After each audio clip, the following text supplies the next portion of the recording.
Greetings and welcome to another tech tool tip. My name is Ronnie Williams, your friendly neighborhood Greenbush tech integrator, and today I'm going to be sharing with you the tech tool, the Great Suspender. And the Great Suspender is a Chrome add-on, and what it allows you to do is to save memory within your system. So Google Chrome is a fantastic web browser.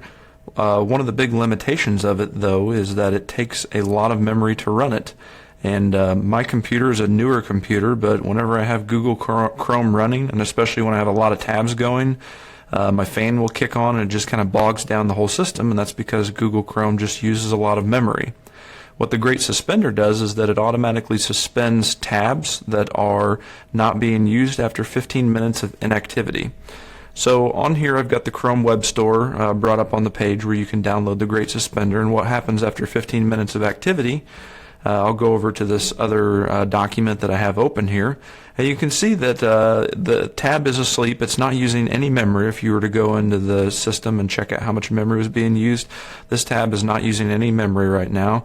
However, if I were to click this image right here, that would bring me right back to the same spot that I left off on whenever that tab went to sleep. So the Great Suspender does an awesome job of saving your place, but also keeping your system running smoothly while things are going on in the background. Hope you found this tool, tech tool tip beneficial. And remember, when you think technology support and training, think Ronnie at Greenbush. Thank you.